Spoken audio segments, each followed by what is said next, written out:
This is Monday. It is that time again. I thank you guys for joining the call. You will notice that you are muted on the call, and that is so that we can record and have some playback features, but certainly your participation is certainly welcome. And we've got lots of ways for you to view today, listen today. So if you're a person you want to stream, you can go to globereachtv.com and you will be able to stream live this and be able to see Nikki and myself on this call if you'd like to do that from your computer as well. And then, of course, you are more than welcome to stay on the line. If you're all going to stay on the line, you want to use Facebook, you can certainly use Facebook and using the hashtag NMEOR dot NMEOR,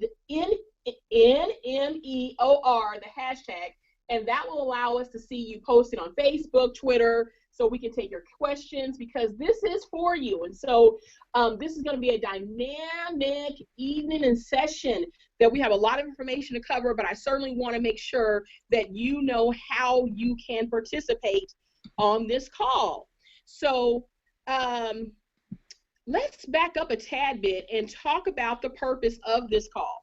The purpose of the No More Excuses, Only Results Monday calls are designed to encourage and empower individuals that are ready to release all excuses to focus on result-driven actions. We are after result-driven actions. And so today we have 38 days left in 2015. And some would say only 38 days, and others would say still 38 days. But there's a lot that can happen in 38 days.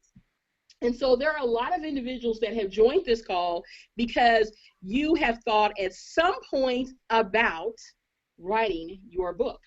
And we've got an expert that I'm going to be introducing shortly that is going to help you to do that. And she is the truth. She will show you how to get that done, and you're going to have nuggets from how to do that. So make sure if you are at your computer, take notes, use the hashtag NMEOR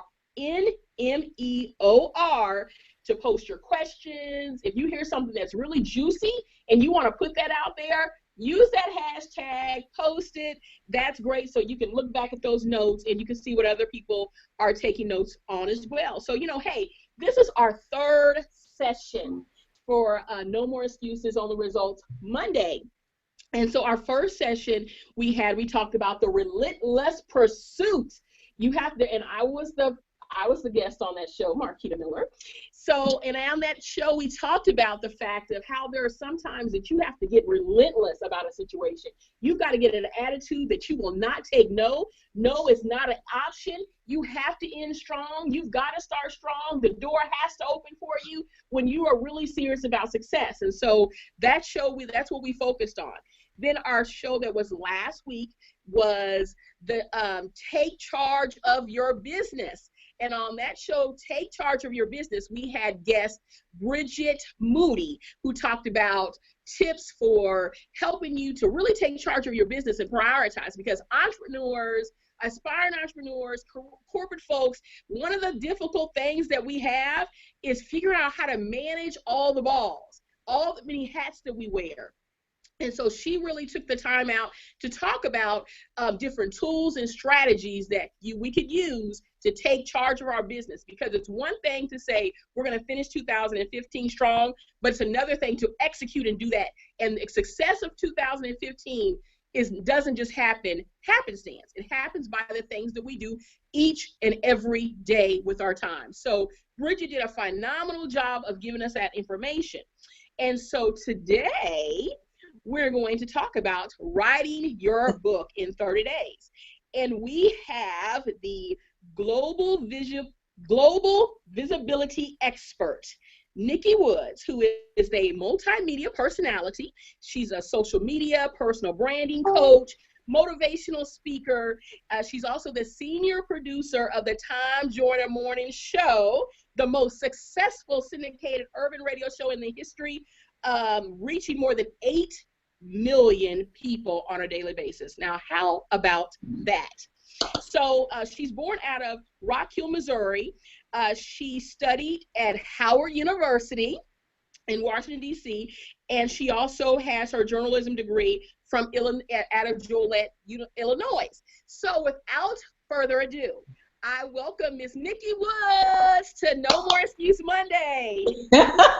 I'm thrilled to be here. Thank you for having me, Miss Marquita. Thank you, Miss Shifter. Yeah. Well, you're a shifter too. That's right. That's right. Everybody's going to hear more about shift in coming days. Absolutely. Coming days. Absolutely. Well, without further ado, let's jump in because we've got some individuals that are on the line, that are streaming live, that are thinking, you know, I said in 2015 I was going to write my book. I said in 2014 I was going to write my book. Yep. And we're coming down to 38 days of the rest of the year, and they're thinking, you know, it doesn't look like it's going to happen. I may have to roll that goal over to next year. But what I know about Nikki Woods is that if they will pay attention, focus, and make a commitment, that some of the strategies that you'll give, they will be able to do that in 30 days? Absolutely, in 30 days. Okay. Now you got to be focused. Now this is not for the faint of heart, is what my mom likes to say. But if you, using the strategies that I'm about to share, if you do that and you're very intentional and you're very focused, you absolutely can get it done. Okay.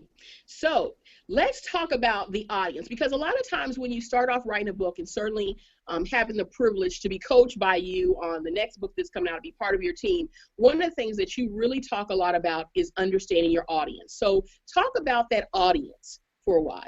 Yeah, your audience, and I think as business owners, we're learning a lot more about this because, you know, you don't sell anything if you don't already know who your audience is. And if you don't know and you try to sell, you'll learn quickly when your product or your book or your service, it's not being snapped up because you're not talking to the right audience.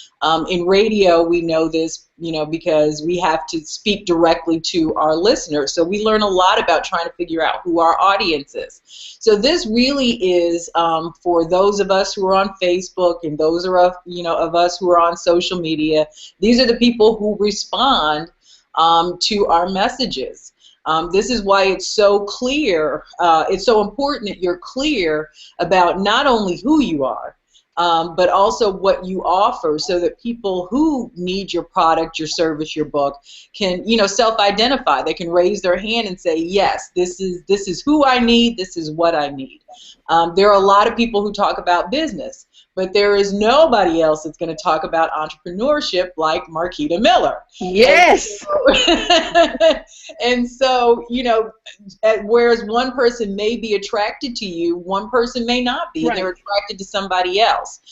So that's why it's really important to be transparent and to be authentic, so that when people do say, yes, Marquita is who I need, that you're always able to satisfy their need with everything that you have to offer, whether that's a program, whether that's a book, or whether that's just a tweet. You always want to talk to your target audience. And even with me and my clients and my authors, I suggest that they find a picture, that they write a resume, that they write a profile, that they list all of the characteristics that this audience member has, so that whenever they are writing, whether they're speaking, whether they're tweeting, that they can tweet directly to that person. So African American males are definitely going to be spoken to a little bit differently than Caucasian females. Right. If you're 55, you're going to be, you're going to respond to something different as opposed to whether you're 25. If you're a single mom, you have a different flavor than if you were a married mother of 2 kids. So you just have to know who your audience is at all times. That's good. That's really good. And Nikki, not to throw you off course, but I see I'm getting a message, and I want everyone to get this. This information. I'm getting a message from someone that's on the line that's saying that they're not hearing it clearly. And so, okay, we got others that are saying they're getting it, so we're good. I want to make sure I'm more committed than making sure the audience gets what they need than having a perfect show. Anyway, I want to make sure of that. So, and that's good what you say about the audience, because that's the beginning of everything, understanding who you're speaking to, because we can't speak to everyone. And absolutely not. About No, and let me just stop you there, because I think a lot of people, and this is really, I think, important that people understand, because people want to get everybody. But when you try to get everybody, you don't talk to anybody specifically. That's good. And when you don't talk to anybody specifically, then nobody can buy into what you're doing. Nobody can support you because they're kind of like confused too. Like, who's she talking to? Is she talking to me, or is she talking to somebody who's about to retire? Is she talking to a single mother, or is she talking to a woman who may have two incomes coming into the house? It's a different feel. So you want people to absolutely be able to resonate with your message. And I'm not sure who told me this, but I want to say it was Lisa Nichols, but I'm not quite sure. But she said you want 100% of the right people, not 100% of all the people. That's good. So yeah, it is good. I want to make sure I give credit where I need to. But it was good, and that's exactly it. I would rather have 500 engaged buyers in my tribe than try to get hundreds of thousands of people who could care less about what I'm doing.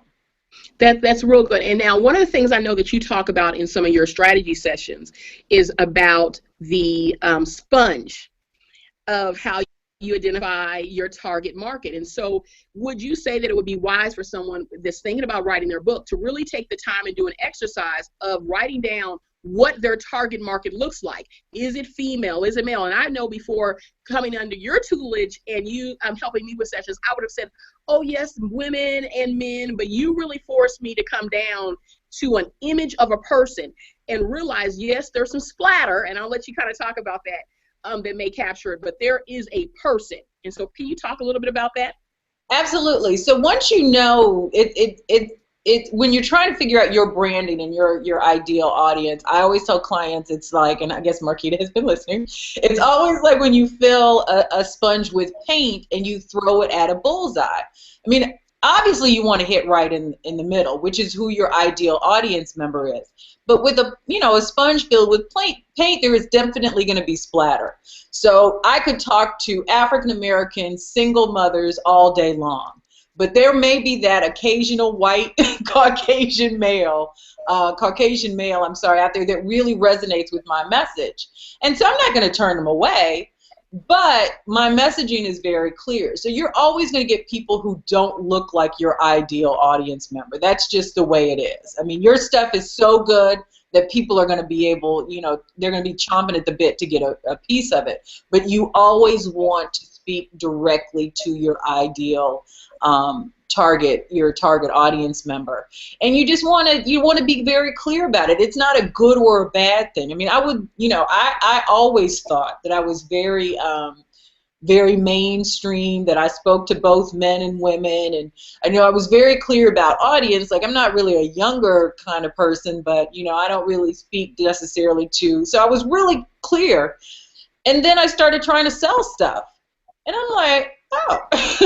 But what I had to realize is that through radio, I mean, our audiences look a certain way. And so my target audience member really, mirrors what Tom's target audience member is, because they follow me because of my association with Tom. So a lot of people support me just because of that. And so I had to be very clear on that. And like I said, it's not a good or a bad thing, nothing to be disappointed about. But when you start speaking to the right audience member and you're very specific in their needs, their wants, their desires, then you will definitely benefit from it. So it's not a drawback. It's definitely something that will benefit you and your business.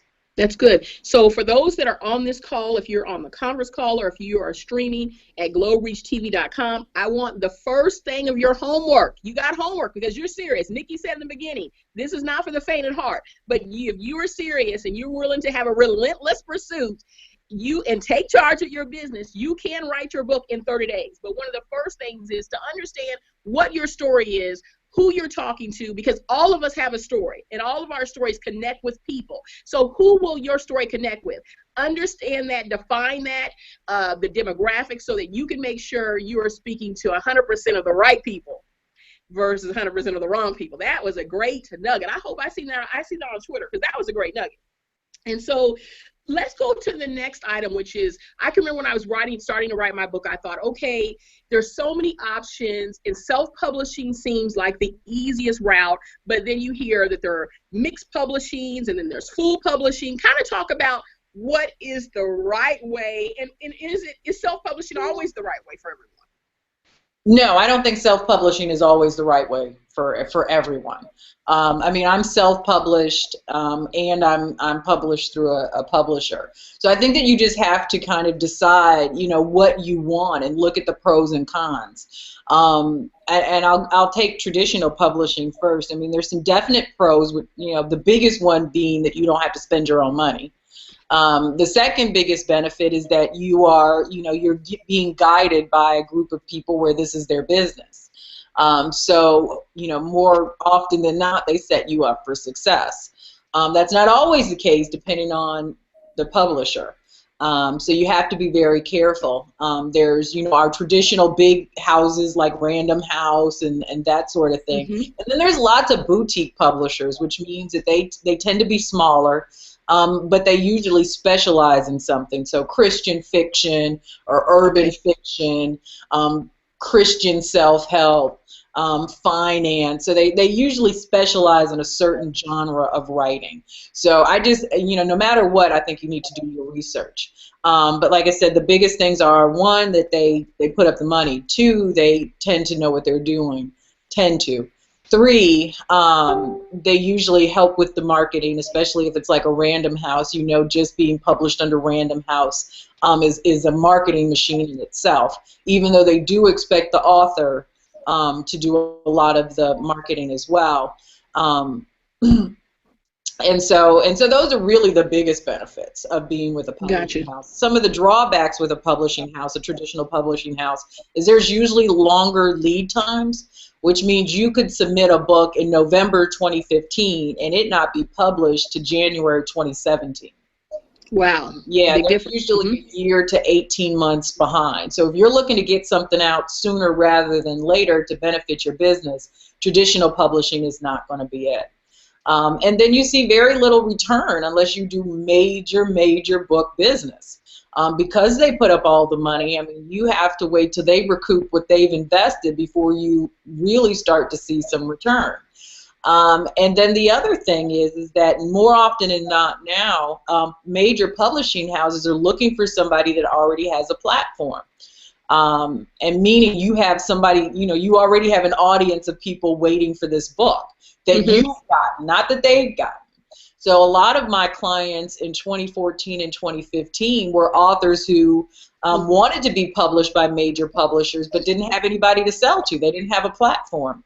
And so the publishing was like, we love the book, we think you've got the knowledge, we think that this would be great, but when you get a platform, come back and we'll rediscuss. Gotcha. And so they would come to me as the global visibility expert to help them grow their platform.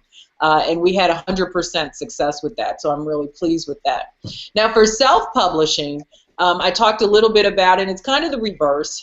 Some of the drawbacks are, one, that you put up all your money, your own money. Right.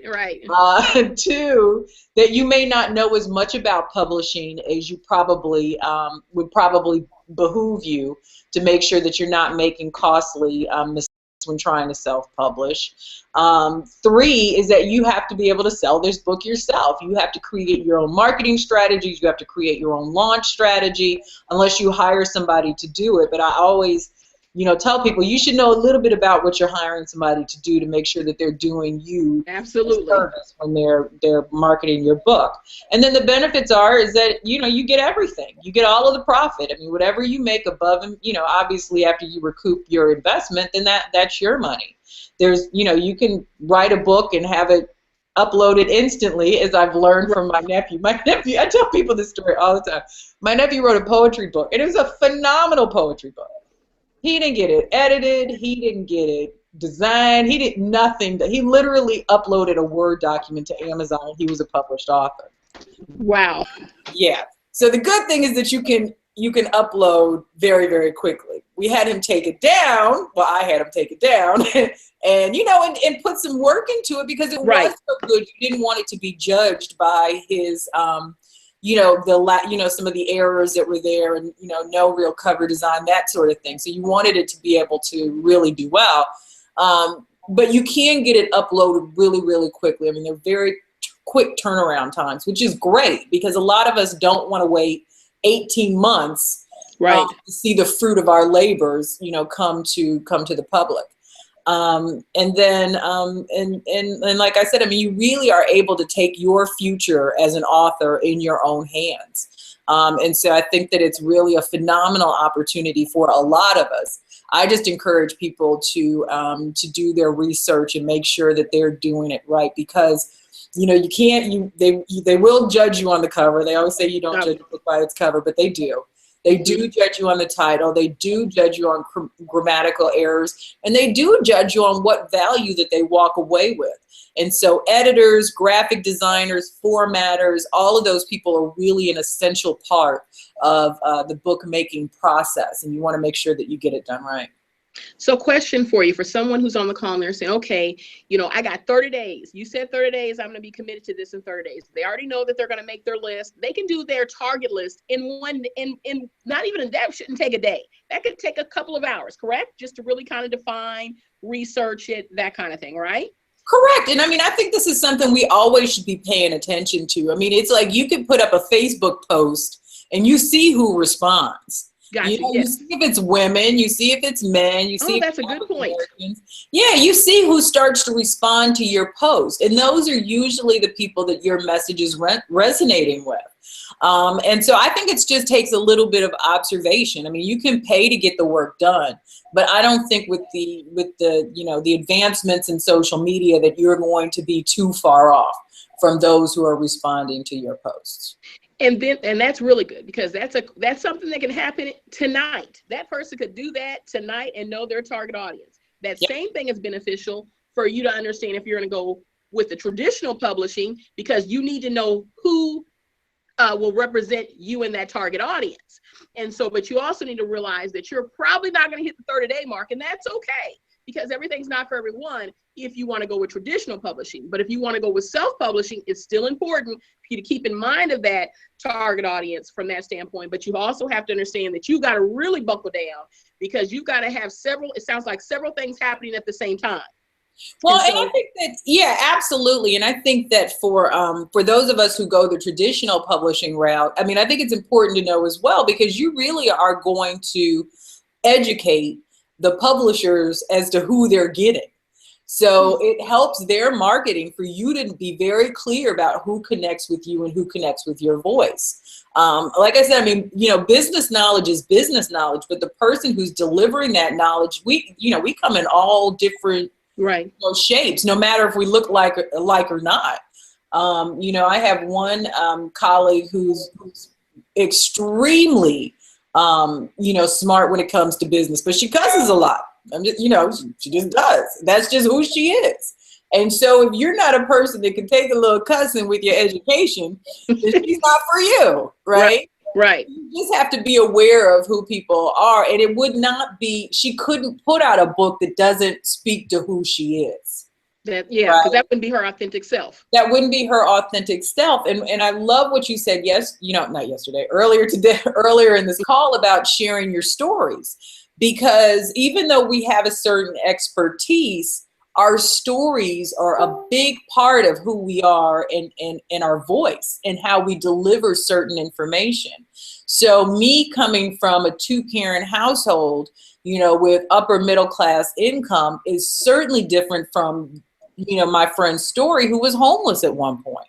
Right. So she's got that gritty, that you got to get it done or you could be on the street kind of voice. Right. That's not my voice, even though we may know some of the very same things. So your story is a big part of who you are and who you resonate with. That's real good. And the great thing about it is it's not a right or wrong story. It's what is right or right for your audience that will connect with you. Yeah. Yeah. No, it's not a right. There's no wrong voice. There's no bad story, because everything